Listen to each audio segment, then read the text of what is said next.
this year, I was thinking about this, talking to Greg, and I remember when Greg re-released Tactics, he updated it for, I think, for the 10th anniversary.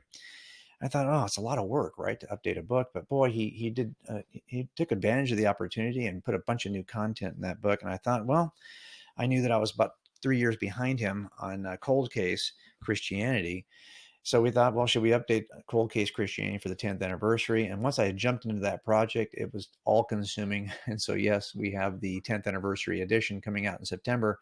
And I think it goes on pre-sale here in about 2 weeks. But what was interesting about that opportunity is I looked back at the book, and I don't think there was a single page that I didn't revise in some way.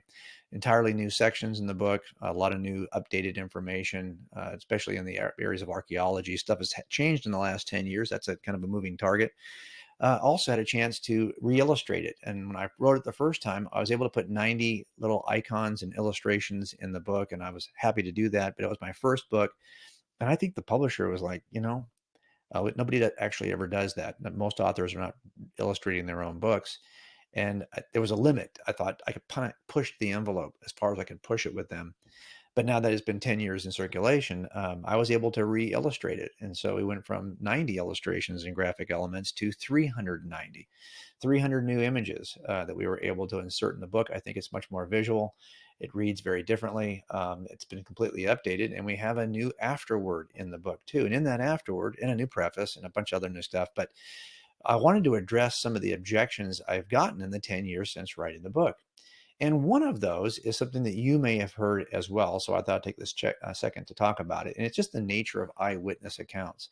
Look, I can't tell you, that's probably that's the single most common objection I get on our YouTube channel, that you're an idiot for calling these eyewitness accounts to begin with. For a couple of reasons, they'll say. Number one, they are written by anonymous people centuries after the fact. Well, that was that's what I believed as well as an atheist.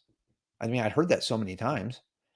And one of the first criteria for eyewitness reliability is, was the person really there to see what they said they saw? So for me, the first thing I needed to know is, how early are the accounts? Look, if you want to lie about Jesus, what you do is you wait till everyone who knows the truth is dead. Then you can say whatever you want, because there's no one there to call you a liar. So if you write this in the 2nd century or the 3rd century, yeah, you're going to get away with all kinds of stuff because there's no one alive to call you out. Of course, if you're writing it in the 1st century, that changes the game. And I just needed to know how early it was written. And by the way, you'll hear people say, well, modern scholarship was pretty much unanimous on this for centuries until really German biblical scholarship and skepticism kind of formed the pathway for scholarship ever since. I think these are written early, but I've got other reasons why I believe these are eyewitness accounts. You'll hear all the time people will say, well, they were never really intended to be seen as eyewitness accounts.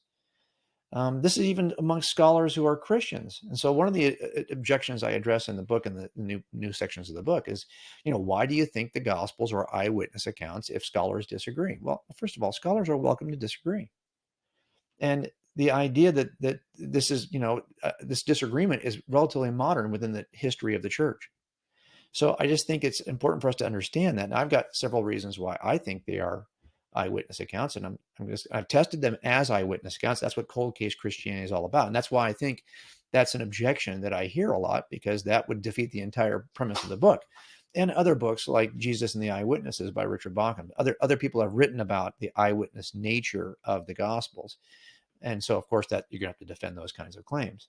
Now, I think there are 4 reasons why I embrace these as eyewitness accounts. And the first is just the attributed statements of the gospel authors.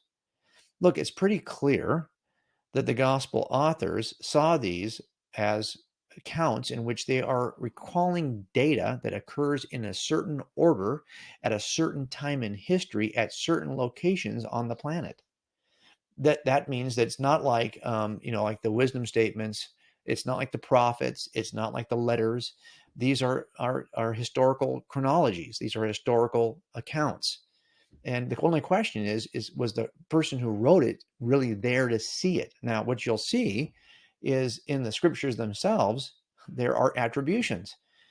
Peter says in the letters that, hey, we're not making this stuff up. We saw it with our own eyes. John says in his own gospel in the last chapter, he says that he was testifying that his testimony is true. That kind of language means that the author at least believes he saw something that he could describe as an eyewitness. But First John and Second Peter also have additional statements in them, like we talked about. And Luke, when he writes in his first chapter, says that he is speaking to eyewitnesses and servants of the word. Now, I've heard people try to twist that in some way to get that. Look, it's clear that Luke was with Paul in the book of Acts. There are even times in the book of Acts where Luke drops into first person. He's there with Paul in the actual chronology he's describing. But he'll tell you he did not know Jesus personally. He came in that second season, the life of the apostles afterwards. And that's where he learned about Jesus from the people who said they saw Jesus. And that's why he describes him this way in the first lines of his own gospel. So this kind of attribution in which they're saying, hey, we're authors because we saw them. Now, this isn't true for Mark, right? Because Mark doesn't make a claim. We don't see Mark anywhere in the description of what's happening in that period of time, except when we get to the book of Acts. But we do have the earliest statements of the apostles, of the church fathers, which we'll get to.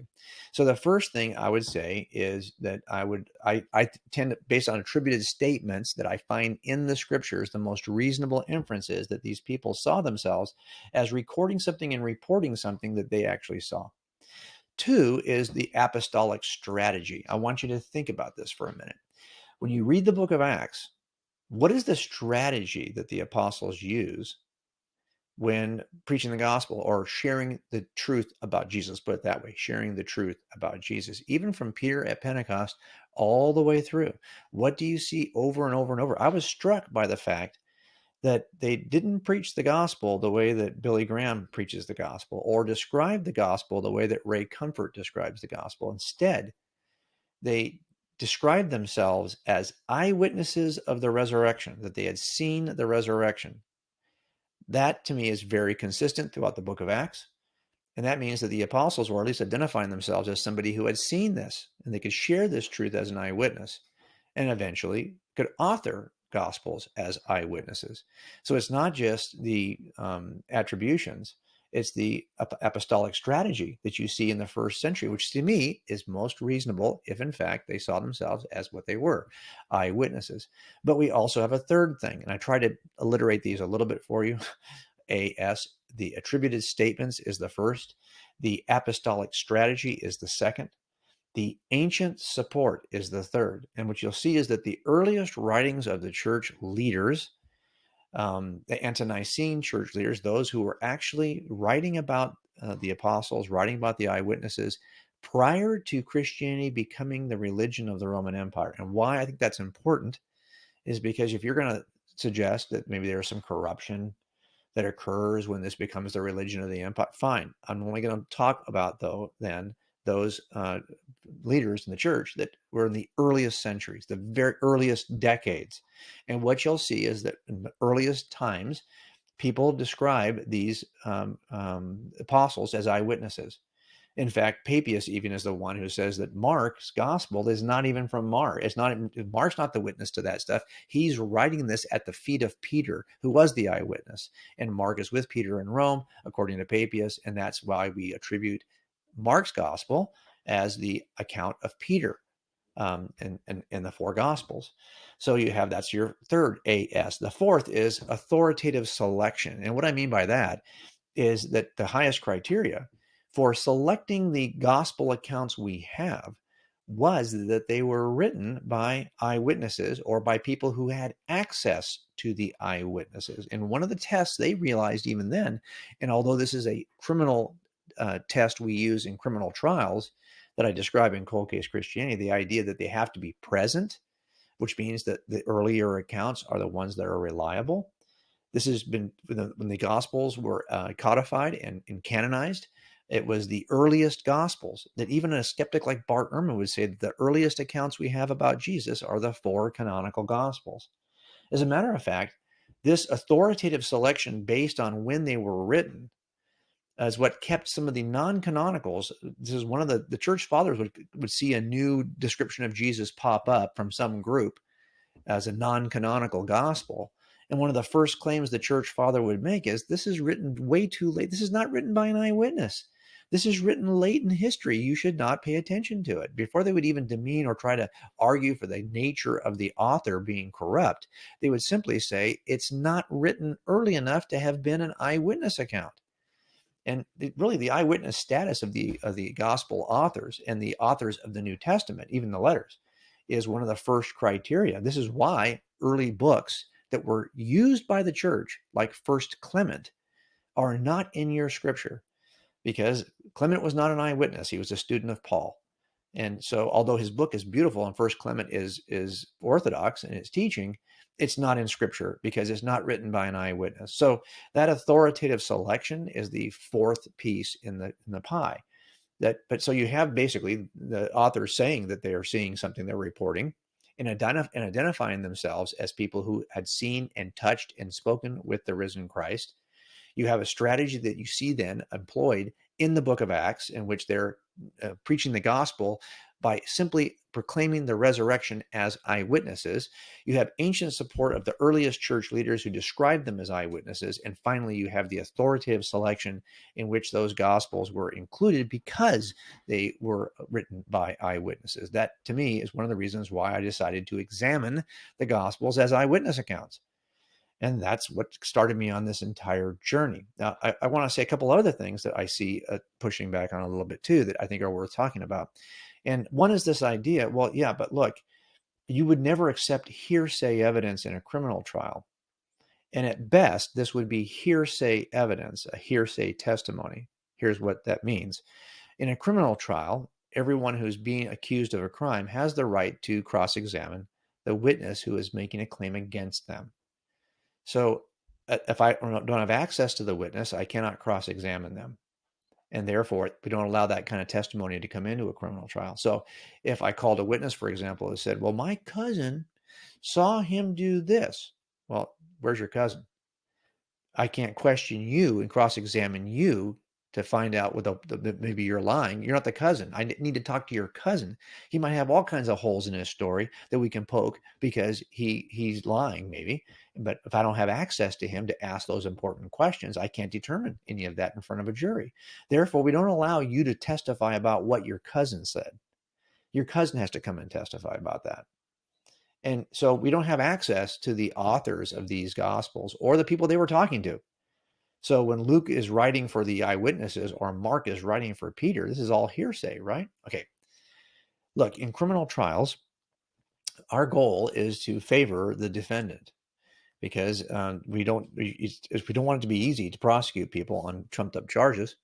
So we would rather let 100 guilty people go than falsely convict one innocent person. So we slant the thing in favor of the person who's being accused. That standard is absolutely appropriate for criminal trials, but it's not appropriate for anything dealing with history. Because if it was, you could never be certain of anything that happened beyond the generation in which an eyewitness lived. Oh, you think you know something about your grandparents because your parents told you? Nope, sorry. You can't know that. Whatever your parents told you about your grandparents, if you didn't see it, and if they just heard your grandma say something about your aunt, you see how silly that is? Your entire personal history would be relatively unknown if you applied the hearsay rule to historical accounts. We couldn't know anything about our history of our nation, but more importantly, about the history of your own family. And that's why that's an inappropriate standard for historical claims. The other objection I get sometimes is this one. It's the idea that, okay, so look, did they write it right away? I think we can date the Gospels into the late 40s, personally, looking at some of the evidence I see in Scripture and in history. But if that was even true, let's say it's the 50s, 20 years. You mean to tell me you think I can have a 20-year gap between the citing and then the actual claim that's being made? That's just too big. Can't trust it. People, you see the problem? Stories change in 20 years. Okay, well, a couple of things about that. Number one, most of my trials involve a witness that we found later who never wrote a report or was never interviewed at the time of the murder. And now 20 years later, we're going to bring that person into trial and they're going to testify to something. So I'm pretty comfortable with witnesses who pop up 20 years later. But here's the trick. What we'll often say is, did you tell anybody in the last 20 years what you're telling us today? Because that's going to be important. Because number one, we can go back and see if the story has changed from what you told that person the year it occurred to what you're telling us now. But also it speaks to whether or not you are recalling it correctly. Here's what I mean. Imagine one scenario in which I observe something and I don't say it to anybody. I just have that one observation. And then 20 years later, I try to recall it really for the first time. I never really thought about it for all these 20 years. I haven't talked about it with anybody. I'm just trying to recall it. Tough, right? I think it would be tough. On the other hand, if I see something and the next day I tell my friend about it, and I'm so excited about it that I tell many other people, and I repeatedly tell the story over and over and over again for 20 years, well, now the odds of my getting to the end on the basis of just enthusiasm and repetition is very different. And I also got a number of people in the middle who have heard the story and can spot the changes. This is the nature of the kind of testimony we have. These folks, immediately you see it in the book of Acts, from Pentecost on, they are, I mean, just days within the ascension of Jesus, they are proclaiming the truth about the resurrection over and over and over and over. If you trace, for example, Paul's claims in 1 Corinthians 15 and see when it was he received that data about Jesus, you can trace it down to within 3 years of the resurrection. That consistency of repeating the claim over and over and over and over again, it gives me great confidence in what I'm hearing today. Also, remember that I say this all the time, that not all claims, truth claims, are created equally. Some claims are, most people who are listening to this, if you're a guy and I asked you, what did you do for your wife for Valentine's Day this year? Valentine's Day, just only a couple months ago. Most of you would say, oh, let me think about it. If I said, what did you do for your wife for Valentine's Day 3 years ago? Forget about it. Well, because if you've had enough, I've had 44 Valentine's days with my wife. I can't remember probably, I, I can't remember what we did this year, if I'm honest with you. But if you ask me what we did in 1988 for Valentine's Day, I can give you a detailed, robust, hour by hour description because that was the day we got married. Not every Valentine's Day is the same for me. And not every kind of truth claim is the same for people. If you're out there fishing one day and you fished 1,000 days in your life, and you can't recall one day from another, but if one of those days a guy walks up to you on the water, that's the day you will remember, because some claims are different. Some observations are different. So I think between those two, I'm pretty comfortable with the idea that you can speak something over and over and over again. I'll tell you this, I do talks, as does Greg, and I've heard Greg's talks.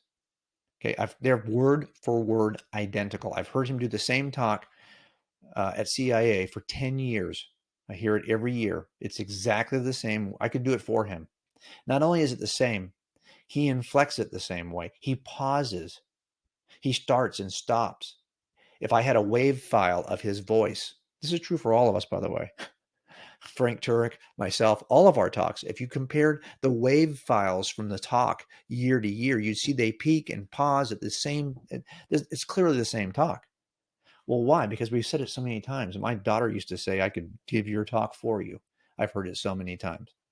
I could give Frank's talk on how to, I don't have enough faith to be an atheist. I've heard it so many times. I'm sure you could do the same with mine. That's what repetition does for you, is that if you do that for 20 years and then at the end you write it down for the first time, you've never written it down. Well, guess what? What I write down at year 20 is pretty much going to be what I started saying in year 1, because I just said it so many times over and over and over and over again.